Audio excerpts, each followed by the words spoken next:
segunda epístola do apóstolo Paulo aos Coríntios.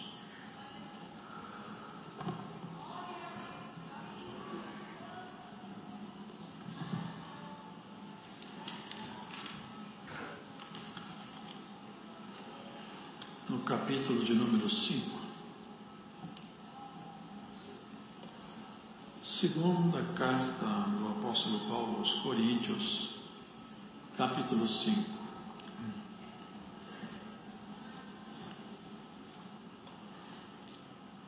Porque sabemos que, se a nossa casa terrestre deste tabernáculo se desfizer, temos de Deus um edifício, uma casa não feita por mãos, eterna nos céus. E por isso também gememos, desejando ser revestidos da nossa habitação, que é do céu. Se, todavia, estando vestidos, não formos achados nus, porque também nós, os que estamos neste tabernáculo, gememos carregados, não porque queremos ser despidos, mas revestidos, para que o mortal seja absorvido pela vida. Ora, quem para isto mesmo nos preparou foi Deus, o qual nos deu também o penhor do Espírito. Pelo que estamos sempre de bom ânimo, sabendo que, enquanto estamos no corpo, vivemos ausentes do Senhor. Porque andamos por fé e não por vista, mas temos confiança e desejamos antes deixar este corpo para habitar com o Senhor. Pelo que muito desejamos também ser-lhe agradáveis, quer presentes, quer ausentes. Porque todos devemos comparecer ante o tribunal de Cristo, para que cada um receba segundo o que tiver feito por meio do corpo, ou bem ou mal. Assim que, sabendo o temor que se deve ao Senhor, persuadimos os homens à fé, mas somos manifestos a Deus, e espero que nas vossas consciências sejamos também manifestos, porque não nos recomendamos outra vez a vós, mas damos-vos ocasião de vos gloriares de nós, para que tenhais que responder aos que se gloriam na aparência e não no coração. Porque se enlouquecemos, é para Deus, e se conservamos o juízo, é para vós. Porque o amor de Cristo nos constrange, julgando nós assim, que se um morreu por todos, logo todos morreram, e ele morreu por todos, para que os que vivem não vivam mais para si, mas para aquele que por eles morreu e ressuscitou. Assim que daqui por diante ninguém conhecemos segundo a carne, e ainda que também tenhamos conhecido Cristo segundo a carne, contudo agora já o não conhecemos deste modo. Assim que, se alguém está em Cristo, nova criatura é. As coisas velhas já passaram, e eis que tudo se fez novo. E tudo isso provém de Deus, que nos reconciliou consigo mesmo por Jesus Cristo, e nos deu o ministério da reconciliação. Isto é, Deus estava em Cristo, reconciliando consigo o mundo, não lhes imputando os seus pecados, e pôs em nós a palavra da reconciliação. De sorte que somos embaixadores da parte de Cristo, como se Deus por nós rogasse. Rogamos-vos, pois, da parte de Cristo, que vos reconcilieis com Deus. Aquele que não conheceu o pecado, o fez pecado por nós, para que nele fôssemos feitos justiça de Deus. Amém. É uma palavra profunda, né, irmãos? E muito bonita. Se a gente observar a natureza, podemos ver que Deus, Ele vestiu a natureza, desde o mundo vegetal até o mundo animal. Ele vestiu. Ele vestiu as aves do campo com as suas plumagens, os animais, vestiu as florestas, as matas. Até o Senhor Jesus uma vez falou que nem Salomão, com toda a sua glória, havia vestido-se como se vestem os lírios que estão no campo, por causa da delicadeza, a variedade de cores. Mas toda a natureza foi vestida. Ela não se veste a si mesma. Tanto as flores como as folhas que vestem as árvores, como os animais, eles são vestidos com aquela natureza.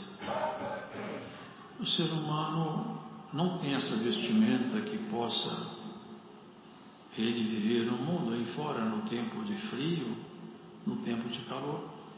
Nós precisamos de uma vestimenta para nos agasalhar contra o frio e até mesmo no calor.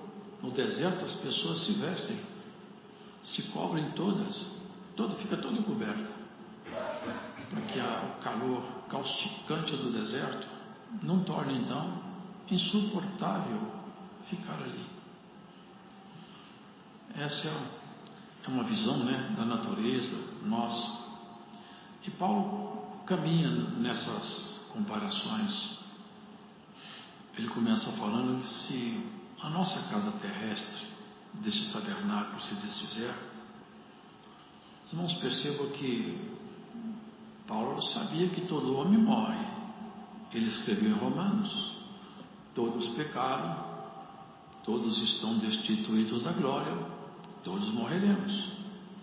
Mas aqui ele coloca: se porventura essa casa nossa se desfizer, nós temos outra.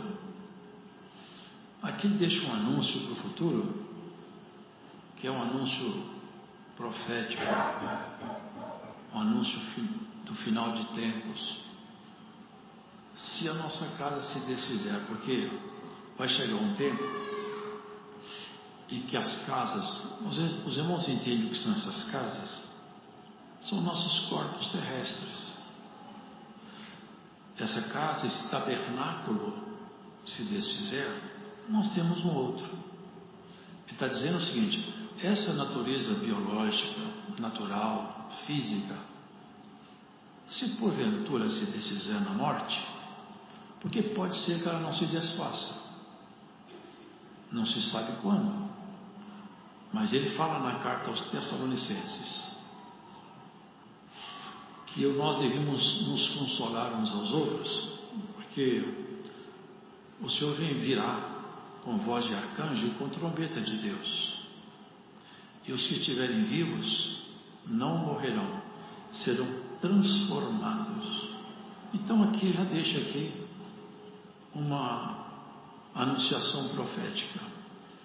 Vai chegar um tempo que na humanidade toda vai ter uma massa enorme de cristãos que não vão ter a casa desfeita, mas vão ter a casa transformada. Mas desfeita ou transformada, o que importa é que essa casa não é mais feita pelas mãos humanas, nem é gerada da maneira humana, mas ela é eterna nos céus. E por isso também gememos, desejando ser revestidos da nossa habitação, que é do céu. Se a nossa habitação é do céu, como que eu posso ser revestido dela aqui, na terra? Se todavia, estando vestidos, não formos achados nus. É uma linguagem que nós temos que ter atenção para entender o que Paulo está ensinando. Sabe, irmãos, o Senhor Jesus, quando foi no Monte da Transfiguração, ele reuniu os seus discípulos e ali ele foi mostrar a sua natureza. Como você sabe de tudo isso? Ele transfigurou-se, mas não foi só seu rosto, não foi a pele, a testa, não foi a sua face só, a sua veste também.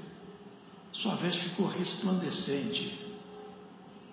E aqui Paulo fala: Olha aqui, se todavia estando vestidos, não formos achados nus, como que eu posso estar vestido e ao mesmo tempo eu estar nu? Aqui está chamando a atenção para uma coisa importante. Que tipo de vestimenta nós temos? Que tem vestimenta que ela encobre a nudez física, moral, mas não encobre a nudez espiritual. Vocês lembram de Josué? Não aquele que venceu junto com Caleb, mas outro que andava pela terra da Babilônia. Quando Deus escolheu Josué e falou para o anjo: eu quero Josué como sumo sacerdote. O inimigo se pôs à mão direita dele. Vocês conhecem bem isso, né? Esse homem não pode ser sacerdote. Sabe qual foi o argumento dele? Observe as vestes dele. Estão todas sujas. A prática da iniquidade desveste o homem. É como um andarilho, é como um mendigo, e está vestido de vestes que são andrajos, são vestes sujas, rotas, amarrotadas, mal cheirosas, vestes que são vestes de miséria. É o que estava naquele Josué. E que o Senhor está falando, Paulo está falando, ensinando isso. Nós temos que tomar muita atenção com isso, porque de alguma maneira, ou se o Senhor vem nos buscar, ou se nós vamos até Ele pela porta da morte, nós temos que ter a garantia de que a nossa casa lá em cima está pronta para nós. É isso. Ali o Senhor mostrou para Josué, para o anjo e para o inimigo a sua autoridade e seus projetos. O Senhor te repreende, Satanás. O anjo falou para ele: o Senhor te repreende. A veste dele vai ser trocada. E Josué, a partir daquele momento, ele recebeu uma nova forma de ver a vida. Ele recebeu uma nova forma de enxergar a realidade. Foi-lhe colocada na cabeça uma mitra. Sabe o que é mitra? É um chapéu que os judeus até usam, os ortodoxos. Aquele chapéu representa a compreensão da autoridade do Eterno, os limites humanos. E lá se escrevia assim: santidade ao Senhor. E Paulo fala: põe o capacete na vossa cabeça. Isso é a capacidade nossa de refrear os pensamentos maus e manter os pensamentos bons. Blinda para que não entre de fora e blinda para que não saia os bons de dentro. Hoje Deus vai colocar um capacete na cabeça de alguém nessa igreja aqui. Glória ao Senhor. Hoje o Senhor vai colocar na cabeça de alguém uma mitra escrita: santidade ao Senhor. Hoje é um dia aceitável para você receber uma mitra nesse culto hoje. Glórias a Jesus. E Paulo ensinava, porque nós que estamos nesse tabernáculo, isto é, nós que vivemos num corpo humano, nós gememos, regados. É muito problema, ainda mais ele. Onde ele passava, todas as forças das trevas conheciam ele e se articulavam para silenciá-lo, para matá-lo, para desautorizá-lo, para desmenti-lo. Pasmem-se, até configurando apóstolos. Paulo não lutou só contra as bestas em Éfeso. Ele não lutou só com os assaltantes nas estradas. Não foi só com os falsos irmãos. Ele se deparou, sabe com o quê? O inimigo conseguia colocar dentro da igreja pessoas que apresentavam-se como se fossem doutrinadores, pastores, senhores da palavra. Mas quando Paulo observava eles, ele via: esses homens não trazem Cristo dentro dele. Irmão, sabe o que é? É uma coisa que nós temos que ter em mente. O cristianismo não é uma filosofia. O cristianismo não é alguma coisa que você aprenda na teoria. É como uma disciplina, por exemplo, a matemática. Você aprende a matemática, você conhece pelo menos aquilo que você aprendeu, porque você aprendeu o raciocínio lógico. Você aprendeu. O cristianismo não é assim. Primeiro, que o cristianismo não é lógico. O segundo, que ele não é teórico. O cristianismo é prática. O cristianismo, ele é a transformação que acontece de dentro para fora. É isso que você vê.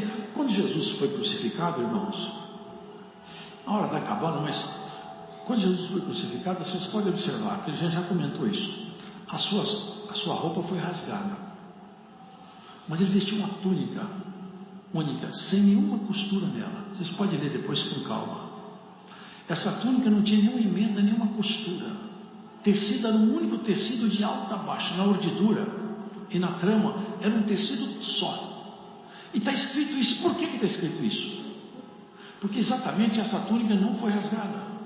Exatamente, irmãos, é a palavra que tem que nos vestir, a vestimenta da justiça de Cristo.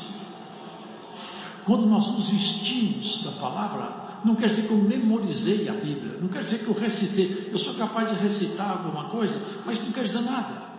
Mas quer dizer que ela entrou em mim, transformou meu espírito, e eu agora, olha o que Paulo falava, irmãos, nós gememos, querendo aquele revestimento que é do alto. Eu quero esse revestimento. E ele falava com muita ciência, porque não só ele tinha fé, mas também ele esteve lá. Ele tem uma história. Ele foi lá em cima, aí ele viu. E ele percebeu. Não tudo, mas uma parte ele percebeu. E quando ele voltou, ele falava: eu quero aquele revestimento lá de cima. Eu não quero ser revestido aqui de baixo. E vivemos um mundo onde o mundo quer nos revestir de baixo. E Cristo quer nos revestir de cima. O mundo nos chama para a esquerda, Cristo nos chama para a direita. O mundo que é o dia inteiro, todo dia o mundo tem uma voz, uma cantiga nos nossos ouvidos. É muito pouco tempo na comunhão, é muito pouco tempo voltado para Deus. Mas oxalá que nós saímos daqui pensando o que Paulo pensava. Eu quero ser revestido daquilo que é do alto. Ele ia mais longe ainda, hein? Paulo ia muito mais longe, para isso mesmo nos preparou, o qual nos deu também o penhor do Espírito. Você sabe o que é o penhor do Espírito? É a garantia. Deus falou: você vai para o céu, mas você não pode ir sozinho. Então você tem que ter um jeito de ir para o céu.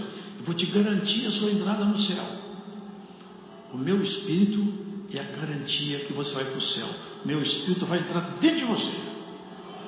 E Ele não vai deixar você errar o caminho. Se você não tirar o Espírito Santo do seu coração, você não pode errar o caminho do céu. Isso é o ensino dele. Pelo que estamos sempre de bom ânimo, sabendo que enquanto estamos no corpo, viremos ausentes do Senhor. Você não entende isso que Paulo está falando?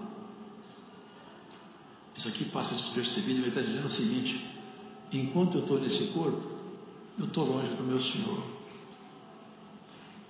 Eu estive lá com Ele. Vocês querem saber de uma coisa? É isso que Ele está falando.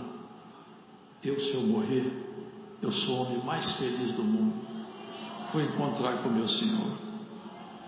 Eu já entendi tudo. Eu já entendi o segredo da criação. Hoje me mandaram um vídeo de um médico, ele é cirurgião. Eu já tinha visto uma coisa que ele falou. É o segredo. Vocês acham que tudo isso aqui só faz sentido quando nós olhamos para frente? Para frente. A vida só faz sentido quando nós enxergamos o autor dela, o trabalho do autor da vida. A vida do jeito que ela é, eu falo e repito, não passa de uma loucura generalizada. Ele viu eu sou cirurgião, eu conheço os procedimentos para ressuscitar alguém. Depois de 30 minutos não há mais o que fazer, é esgotado o tempo limite máximo. Eu tinha passado 45 tentando ressuscitar. Irmãos, o que ele fala, não vou entrar em detalhe aqui, mas ele falou que viu uma sombra entrar pela janela e chegar perto da pessoa morta, ela tremia, fazia as caretas, e aquela sombra levou aquela alma embora. Que diferença daqueles que vê o Senhor chegar, e o Senhor fala: vem, você venceu. Vocês acreditam que vai ser assim? Vai ser assim, irmãos. Isso aqui não é... O cristianismo não é teoria, é prática, é realidade. É o poder vivo de Deus em nós. Cristo entrou aqui para fazer isso, para fazer você e ele se misturarem. É isso. Ele se misturou com os homens, tomando o corpo de homem, e você se misturou com ele, tomando o espírito dele. Você faz parte de Deus. Você não faz parte do mundo, embora esteja no mundo, o mundo não está mais em você.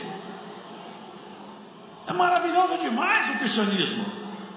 O cristianismo é a coisa mais profunda, mais maravilhosa e mais simples. Não precisa de uma mente brilhante, basta ter um coração sincero. Não tem que ser um acadêmico profundo.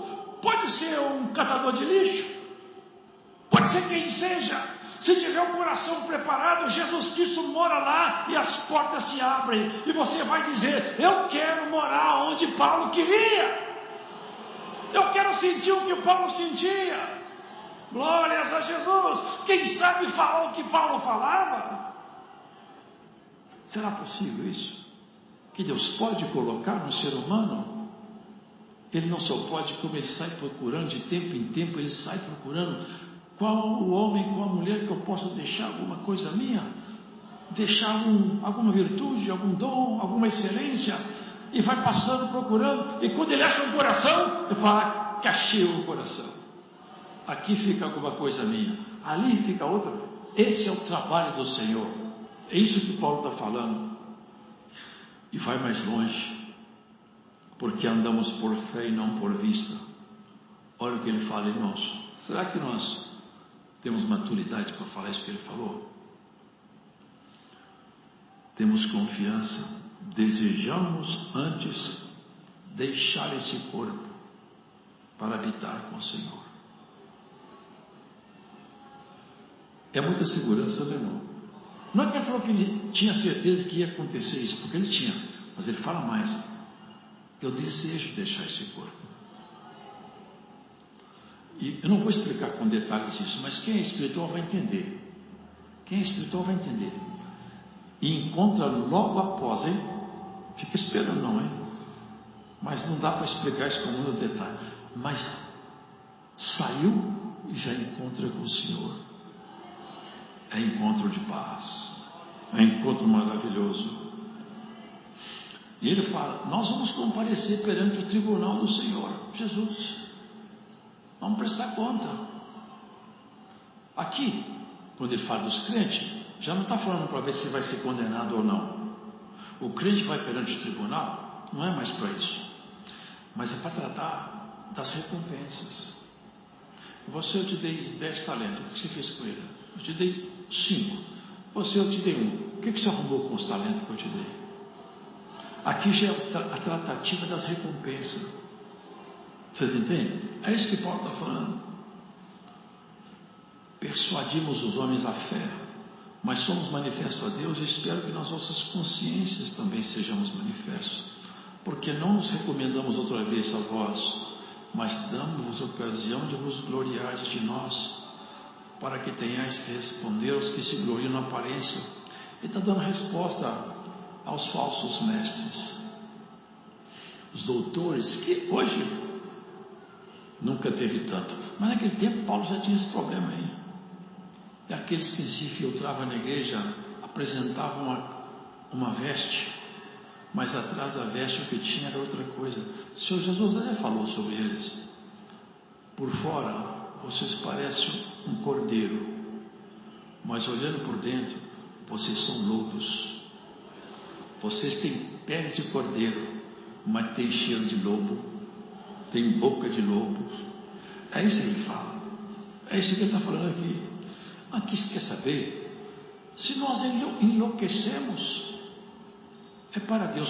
Por que Paulo fala isso? se nós enlouquecemos. Porque Paulo, irmãos, ele começou a viver uma vida completamente fora dos padrões da métrica lógica. Ele saiu da lógica humana. Ele saiu de toda a relação religiosa que ele aprendeu. Ele saiu de tudo. Aí ele nem casar, ele não casou. Ele poderia ter casado, ele poderia casar, ele era um homem normal. Ele tinha atração por mulher, mas ele não quis casar, não. Sabe por quê? Se eu não vou deixar nada atrapalhar a minha carreira. Meu negócio agora é servir Jesus de 24 horas por dia. Meu assunto agora é defender o reino eterno. Meu assunto agora é só esse. E eles achavam, Paulo era louco. Vocês lembram quando ele foi no juízo? Acho que foi com o rei Agripa, não lembro se foi Agripa, se foi outro. Amarrado, condenado, ele começou a falar de Jesus, do cristianismo. Você é Paulo, as muitas letras te fazem delirar. Você enlouqueceu. Eu não estou louco, não. São palavras de são juízo. Eu pareço doido, mas é por causa de Deus. Tudo que é concernente ao reino eu faço. Naufrágios, prisões, cadeias, mentiras, calúnias, pedradas. Tudo é muito pouco pelo que me espera lá adiante. Aí ele falava, é muito pouco o que eu passo em relação. Porque, irmãos, se nós pudéssemos ver o que o Senhor preparou para nós, eu tenho certeza que nós ia virar um crente impossível e intolerável perto das pessoas naturais. Nós ia ficar intolerável. Paulo precisou até de um Espírito dar uns tapas na cara dele todo dia para ele não ficar intolerável. Sabe por quê? Porque essa visão extasiante, é isso que ele está falando. Eu, para mim, aqui embaixo, eu só fico aqui para trabalhar com o Senhor, porque o meu negócio é encontrar com Ele logo. Qual que é o negócio seu? Qual que é o negócio seu, irmão? Você quer encontrar o que aqui? Um grande sucesso, um grande amor, a riqueza, a alegria desse mundo, a fantasia. Prepara-te como uma noiva prepara para o seu esposo, ataviada, adereçada, com vestimentas. Vocês viram o que João falou? Ele viu uma multidão que não se podia contar, de todas as nações, raças, tribo e língua. E um ancião falou para ele, João, quem que é essa gente? Eu não sei, eu nunca vi essa gente. Fala para mim, quem são? Esse povo, João, é um povo que veio, não é da grande tribulação, veio de grande tribulação.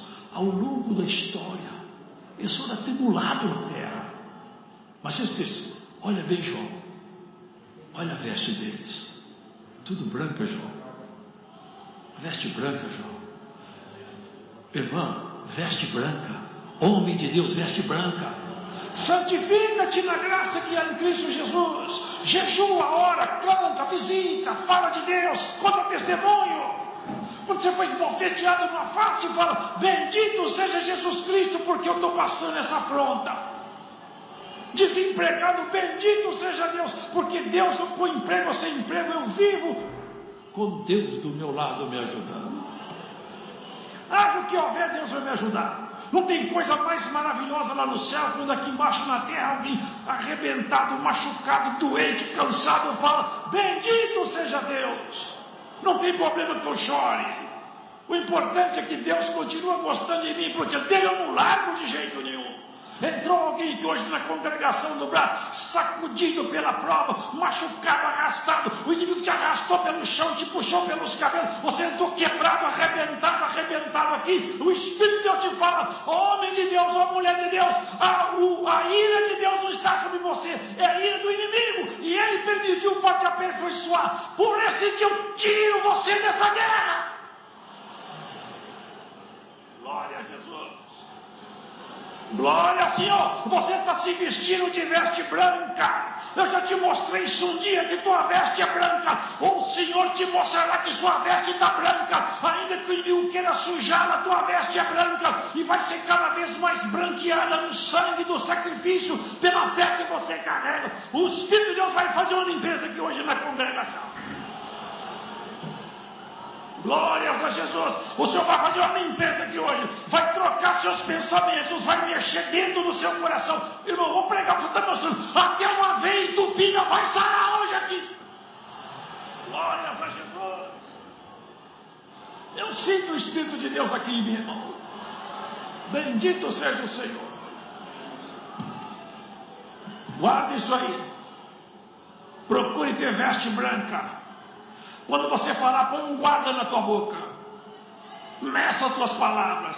Quando você for olhar, põe um guarda nos teus olhos. Glórias a Jesus. Glórias ao Senhor. Você tem se esforçado. Você tem tentado aproximar do Senhor. Quando você pensa que vai aproximar, você fica longe outra vez. E o Senhor fala, Senhor, não está dando certo. Está dando certo. É que a guerra é assim mesmo. Se você fizesse tudo e tudo acontecesse na hora, você seria, sabe o quê? Um insolente, um prepotente, um arrogante, uma arrogante. À medida que você vai tolerando os fracassos, os tropeços, é bom que você olhe no espelho da tua vida e fala, homem miserável que eu sou. E o Senhor te fala, homem escolhido tu és, mulher escolhida tu és. Glória a Jesus. Alguém se olhou e falou, sou um homem miserável, sou uma mulher miserável. O Senhor fala, escolhida minha, escolhido meu, tu és um santo, uma santa. Aleluia. Se você visse aquilo que está em cima da tua cabeça escrito, se você visse os sinais que Deus já escreveu a teu respeito, você saltava desses bancos, você saía correndo por aqui anunciando Jesus. Glórias ao Senhor. Glórias a Jesus. O meu Espírito está dentro de você, ninguém te silenciará. Até dormindo, sem que você perceba, o Espírito de Deus e o seu Espírito clamam. Você vai saber um segredo aqui hoje. Tem vezes que você está dormindo, o Espírito de Deus passa para você coisas e fica selado em você. E Deus marca o tempo de soltar o selo. Aleluia. Tem tempo de soltar o selo de coisas que estão gravadas dentro de você. Glórias a Jesus Cristo. Esse ano os selos serão abertos na tua vida. Há selos aí que vão ser abertos esse ano de 2024 para a glória do Senhor. Glórias a Jesus. Tem selo no ministério de alguém que vai ser aberto esse ano de 2024 também. Glórias a Jesus. Glórias ao Senhor Jesus. Não temas. Não temas, segue avante, que o prêmio é bom demais, o encontro é maravilhoso demais. Sei que Paulo falava com segurança, em outras palavras, olha, eu estou aqui com vocês, mas para mim, a melhor coisa que podia acontecer comigo é morrer. Ele não era depressivo, você sabe isso, era homem que conheceu o Senhor. Aqui o homem fala, a pior coisa que pode acontecer comigo é a morte. Como que a morte é um problema? Irmão, quanto que se faz para não morrer? Cremes, cirurgias. Cada vez que remodela o rosto parece que ficou mais novo, mas a biologia, a genética não falha. O rosto pode estar todo esticado, mas a genética está trabalhando. Lá vai embora para a casa eterna. A sentença é fatal. Mas quando você olha para dentro de você, isso Paulo falou isso aí numa carta. Eu quando olho pelo espelho eu vejo um homem acabando, mas quando olho para dentro de mim eu vejo um homem recomeçando cada vez mais a sua jornada. Vejo um homem remoçado. Mulher, você está velha, mas você está remoçada por dentro. Você está velho, homem, mas você está remoçado por dentro. O Espírito de Deus vai te dar forças aí. Você ainda vai saltar um valado. Não chegou o final da sua linha não, hein? Ainda tem caminho para você percorrer. Glórias ao Senhor. Irmãos, a palavra de Deus é um mistério. Começa num ponto, vai em outro. Oxalá que nós saíssemos todos aqui vestindo as vestes da justiça da palavra. Chegasse em casa, sua mulher, seu filho, seu neto, seu vizinho falar com você, você está diferente, o que está vendo você? O que foi? Não sei, você está diferente. É que eu andei escutando a palavra de Deus. A virtude de Deus passou por mim. Glória a Jesus. Deus seja louvado. Agradecemos a Deus em oração.